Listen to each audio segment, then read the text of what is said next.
Hey everyone, I really would like to talk about support because I think it's in a kind of interesting spot right now. But listen, we gotta talk about this one first.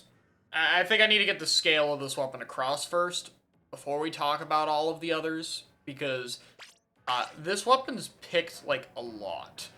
Like it's being picked a lot. And I think we gotta talk about it a little bit. It's gonna be just me in the training room for this. So how do we even start? Let's go back like 2 patches. We're in midline meta 8.0, 8.1, somewhere there. Main comp is Squeezer, Bucket, Pencil, and this thing was being picked a lot, right? You had double Zuka, so people started picking double bubble to deal with it. But what did V-Shot do? V-Shot painted the floor through a suction. I painted the floor, and I farmed special. And that special would be, ideally, how the team starts their entry. Bazooka go, and we walk forward. You know, pretty standard. But it didn't really deal with the bubble very well, so people started picking this. Now, compared to Splatter Shot, splashes have a big disadvantage in this game, which is that they do 28 damage. Even Zap does 30, right? That matters. I'll talk about it a little more later, maybe, or in the other video, right? But Splash, as a main weapon, has the worst fighting ability. You have a little bit less range. Like, yeah, you got the perfect jumps, but you got less range. You have low damage. So this weapon isn't as good as fighting. However, it's really good at painting the floor.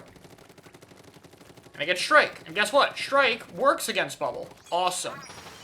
And it outputs a lot of paint. And like, hey, actually, upon thinking about it, we kind of need more paint because we have a Squeezer and a Bucket. So like, we could kind of use that. And Neo Splash promptly took over the game. Right? Oversimplifying a lot here. Then another patch happens, and there's a lot of things I'd like to talk about in terms of, hey, there's more weapons that can paint the floor kind of okay. So maybe our support role can open up a little bit. And that's all conversation I want to do later. But for right now, despite all of these improvements that allow the short range to be more flexible, despite more short range options being picked, this is still the most common one by a lot. So why, when the main thing this was picked for was paint, is this so common? And like the answer is, could be said to be partially bubble, but this thing sees use when it's not fighting bubble. So what is it? It's because the weapon paints really well. That's the video. The weapon just paints really well. But I think people hear that and kind of go like, oh, okay, yeah, I get it. It paints really well. And don't really think about it very much. I don't think the scale of paint of this weapon is properly understood. So let me use like a bigger statement, okay?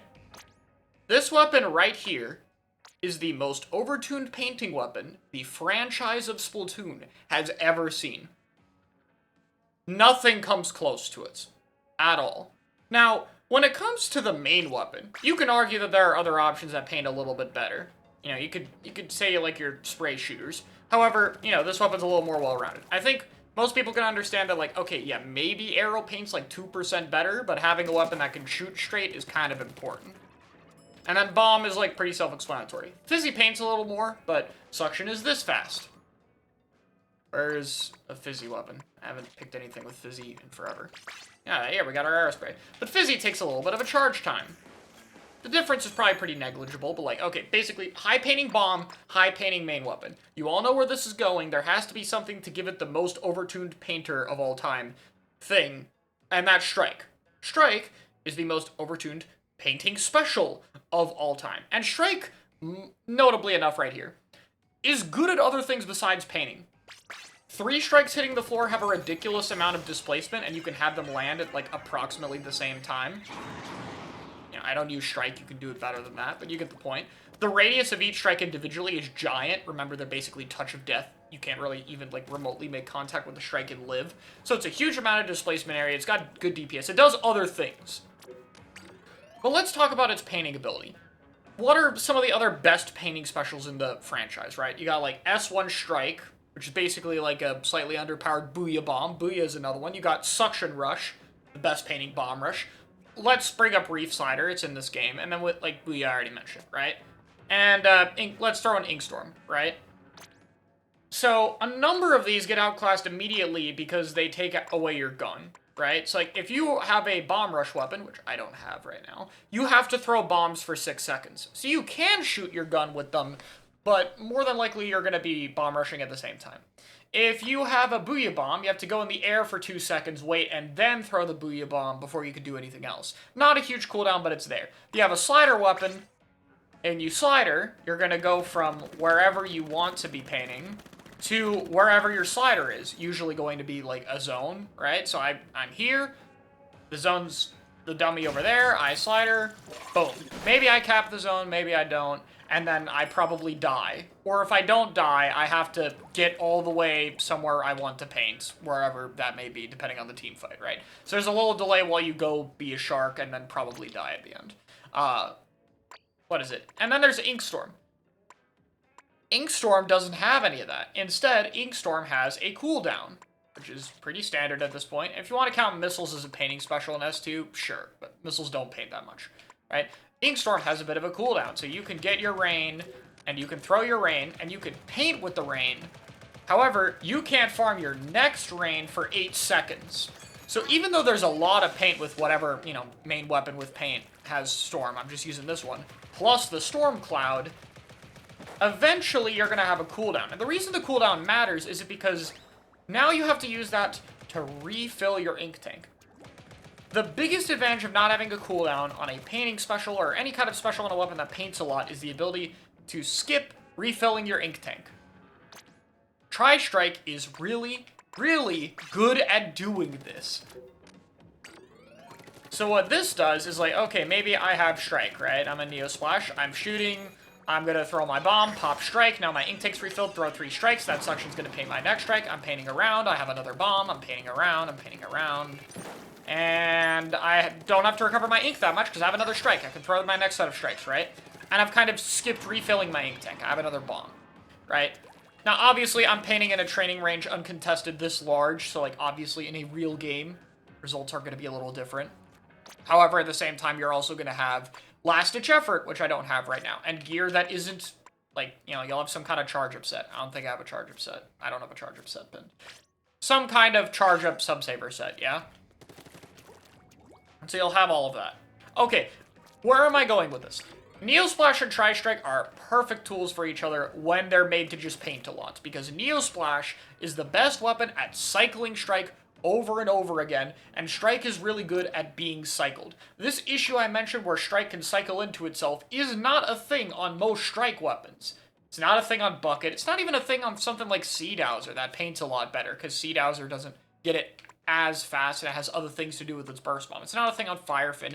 The only other weapon it can kind of do that on is T-Tech, because this is 190 for some reason. But like, this is just a Neo Splash that has slightly better fighting abilities, you know, because it has an actual damage number to combo off of, but gets a little bit less strike. And sometimes you see T-Tech over Neo Splash for that reason.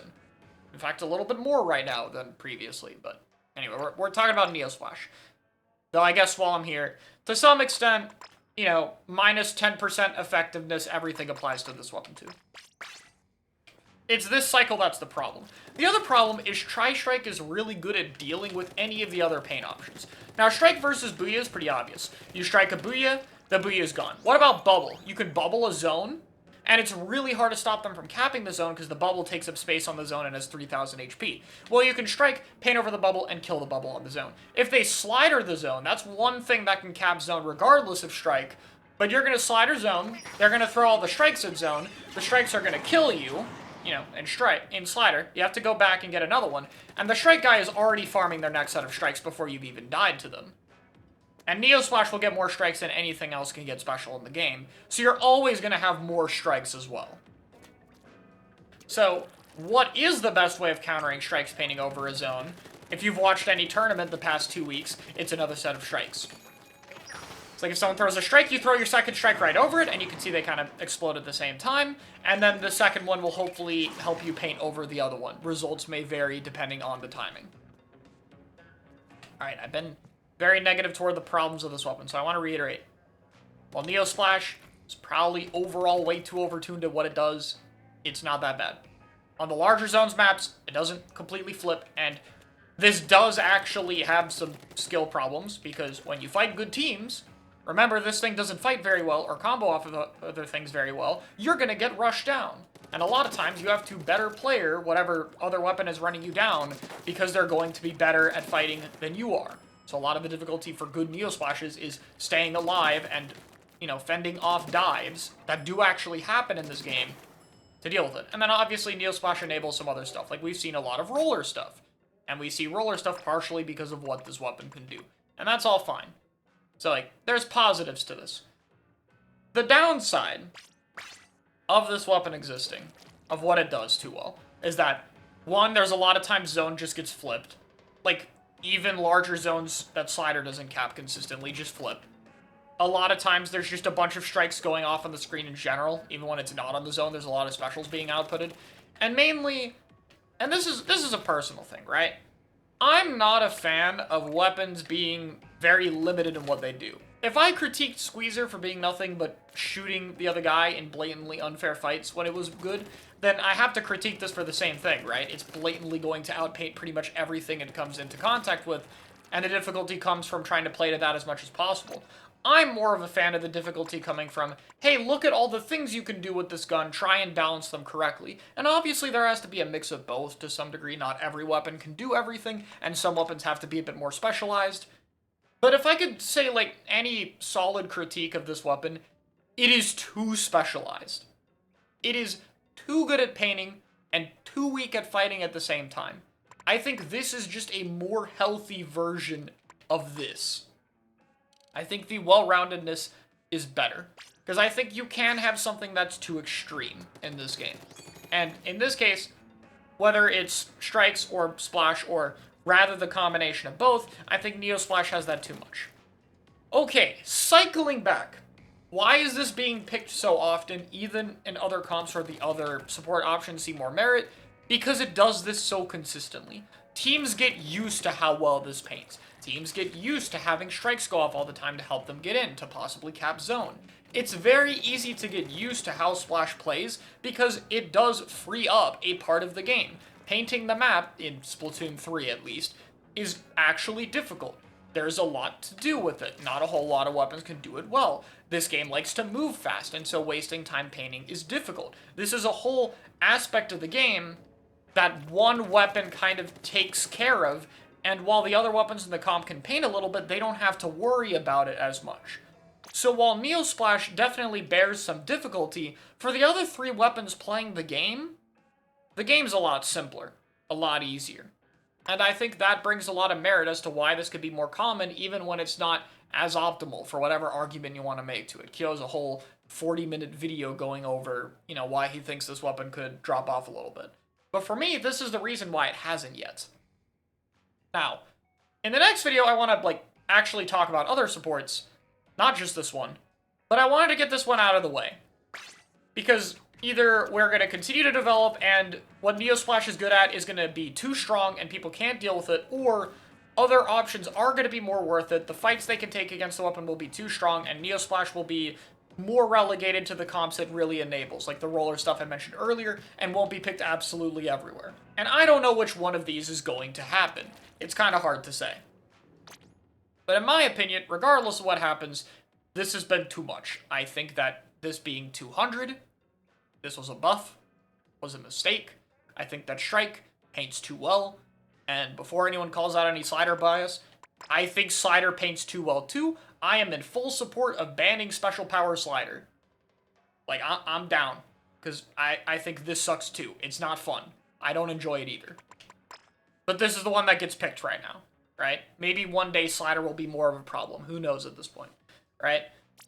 But I think, as of right now, I think there is this weapon plus special combination highlights the problems with both too much. You can have main weapons that paint as well as this, or other strike weapons that don't have the problems Neo Splash has. And I think at some point, it's doing its thing a little bit too well.